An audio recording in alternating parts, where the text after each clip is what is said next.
Hey, what's up, everybody? This is Charles Sebastian, and welcome you guys to another episode of the DREAMERSPRO show, where we cover everything from sports, hot topics, classic debates, entertainment, and when we give you guys a fresh perspective on things and how we see them. And today we have a hell of a show that I cannot wait to get to. But before we get into it, please make sure you like the video and sub to the channel. This is a show I am going to deeply enjoy talking about. What are we discussing today? I've been one of those people, and I think a lot of the people that follow our content are in the same group where we believe that today's players are not the greatest we've ever seen. They're not the most athletic we've ever seen. They're not the most talented we've ever seen. But whenever we listen to people talking about the modern NBA, these are the talking points that we always get. Players today are faster, stronger, smarter, more skilled, more talented, blah, blah, blah, blah, blah. And some of us are like, but we don't believe you. And there's no evidence you guys have been able to put forth for us to be like, you know what, you're right. You're right. They've not provided any conclusive data. Like, for example, if players are more athletic today, by what measurement? What's the metric we're using? Are we saying that they can jump higher? Are we saying that they're faster? There's been no such data provided. What we know is that players have been athletic for pretty much since the NBA's been around. You can literally go back generations and find freak athletes from generation to generation to generation. You can look at Will Chamberlain. You can look at Dr. J. You can look at Sean Kemp. You can look at Michael Jordan. You can look at Spud Webb. Then you can move a little bit forward. You can look at Vince Carter. You can look at Nate Robinson.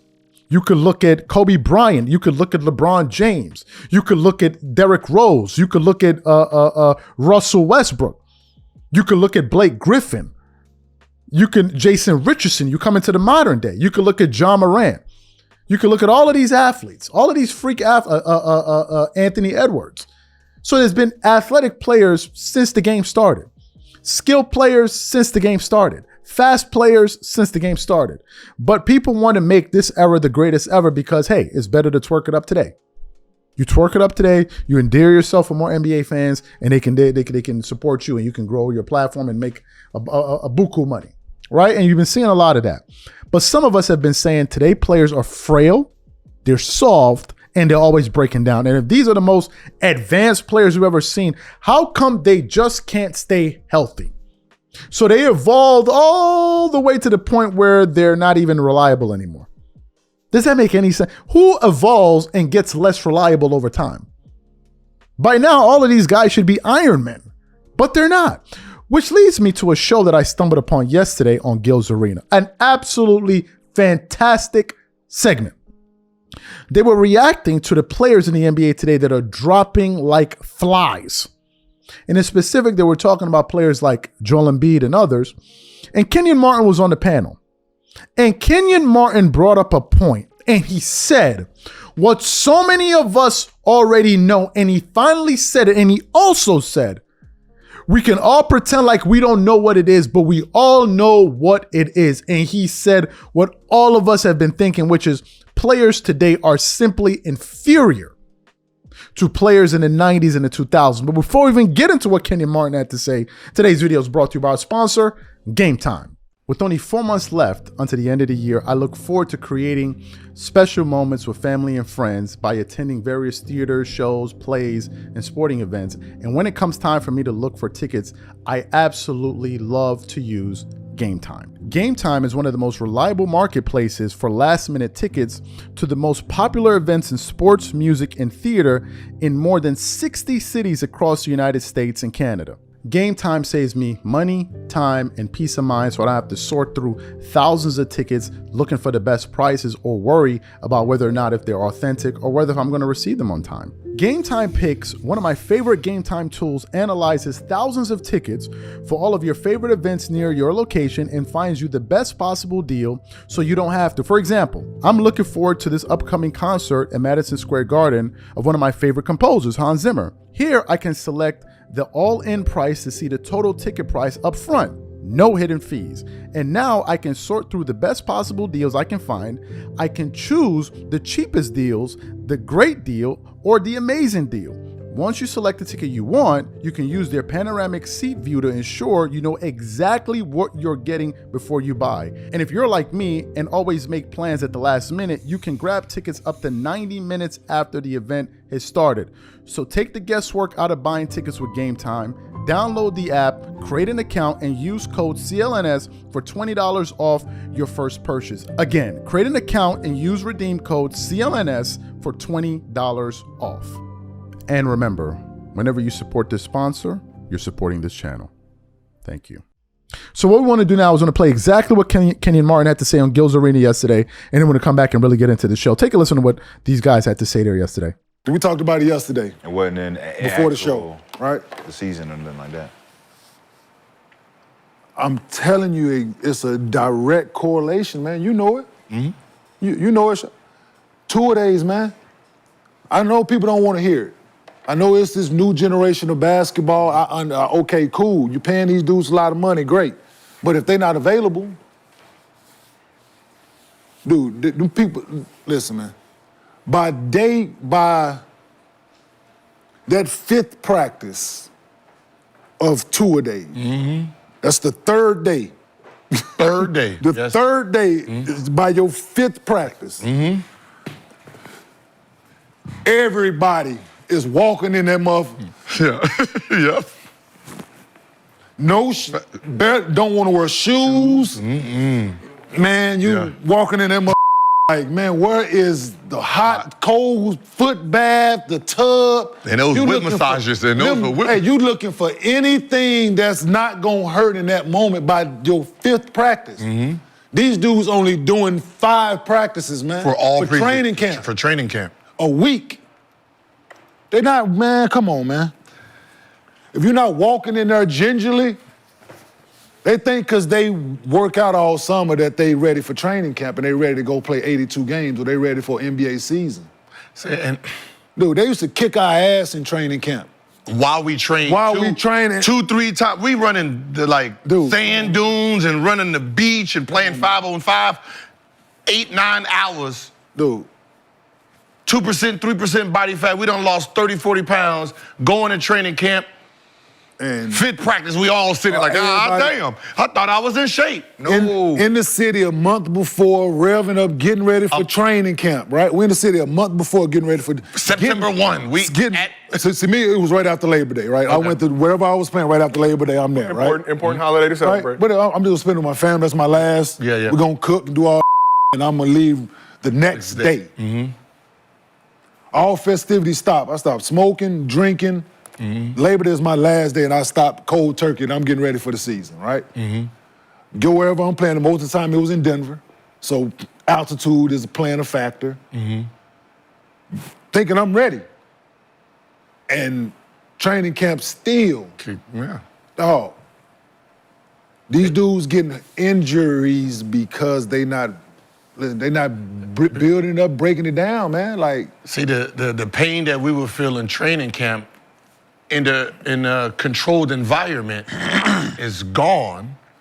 Now, instead of training camp and going through all this back and forth, battling, you're just playing games against other competitors who are, you don't know, they moving in real time, making you adjust in real time. You trying to do moves that you ain't been practicing for a while, and you pulling never pulled before. Dog. It's just, we've been there, man, and it's, I didn't see a lot of hamstring injuries. I ain't seeing a lot of calf strains. If dudes wanted to get out of training camp, they'd say their back was tight. Back tight. My back tight. Probably a little growing sometimes. But other than that, they used to kick our ass, man, and was unapologetic about it. And dudes was playing a lot. So you heard what Kenyon Martin had to say. You know what I love about that segment was because there was so much truth in it. So much obvious truth. He's like, we're being told that these guys are great, but they can't even remain healthy. And then what I like is the reason he gave. That players today don't push themselves harder, which goes back to common sense. Who are the most hardened people in this world? Who are the toughest people in this world? Who are the mentally toughest people in this world? The people that have actually gone through things. The people that have actually gone through things are the ones that are the toughest, the most resilient.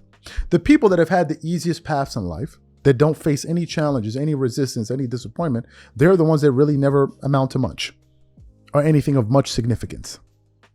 This is you can see evidence of this in life. So that's why it baffles me where some people are like, man, you want to protect them and protect them. It's like, you're protecting them, but you're not even developing the callus. And Paul George had pointed this out before. He said, when we used to do 2-a-days and all of that, it made your body stronger. Because, as Kenny Martin said, you're breaking it down and building it up. You're breaking it down and building it up. You're making yourself more durable. But he said now in training camp, they may have 5 practices throughout the training, which is unheard of. And then when they get into the regular season game, they're breaking down all over the place. So the question is, if this is the mode of operation in the NBA today, how can this be the most advanced? How can these players be the most advanced we've ever seen? How? How can it be the case? How can it be the case? And this is an NBA player giving you this insight. That's the first thing. The second thing, we're not just talking about a deterioration from a reliability standpoint. We're also looking at the deterioration from a mental standpoint and how players approach the sport. You just heard Shaq go off on Joel Embiid. He said Joel Embiid will never win a championship because of his attitude and his mindset. The attitude and mindset that Joel Embiid has is the mindset that so many players share. So many players share and bask in that mindset. Some of them are just out here to do the bare minimum. Before, it used to be a badge of honor to actually play all 82 games. Now, if your goal is to play all 82 games, they look at you like, bro, you're dumb. Like, you got to preserve yourself, man. I mean, come on, you got to preserve yourself.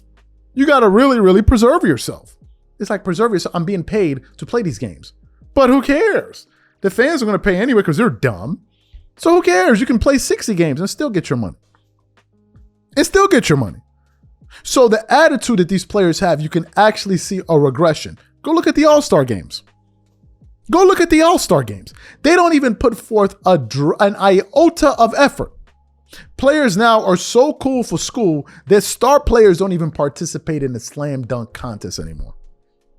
And some of us are sitting here saying, what happened to the NBA that we all used to know and love? What happened to it? The fact of the matter is the NBA today is soft as hell. The fact of the matter is players in the past were better. They're better. You want to find out who the real scorers were? Go to the 2000s. Go to the 2000s and see who the best scorers were. The 2000s will reveal who the best scorers were. Because in that era, you actually had to play defense. Surprise, surprise. You actually had to play defense. Where teams are averaging 95 points per game and a player average gets you 30 a night, that's a dominant score. You're getting almost a third of your team's offense. A third. So when Kobe scored 81, it's like Kobe scoring 150 points today. Kobe's 81 in that era, if you translated it to today's game, his 81 would translate to about 120 or 30 points. That's what that 81 would actually translate to. Because if Kobe was playing in that game when they were scoring 81 with today's, Kobe would have scored 120 points in that game. He scored 55 and a half. 55 and a half. Let me see. Let me just see something. Let me see if I can pull it up. Kobe, 81 point game box. Let me see. Final score. That game, the Lakers, 122 to 104. 100. I want y'all to think about this. The Lakers scored 122. Kobe scored 81 of their points. 81. Let me see. Average point per game in the NBA year by year. This year, I think the NBA is averaging. Let me see. How many points per game is the NBA averaging this year? I'm trying to see if I can find it. I'm not seeing it here, but let me see. I can't find it right now, but the NBA should be scoring. I forgot they're scoring about 110, about 112. Okay, good. In the year Kobe played in the NBA in the 2000s, teams were averaging 95 points a game. Today, teams are averaging 15 points a game. So teams are averaging actually 20 more points per game.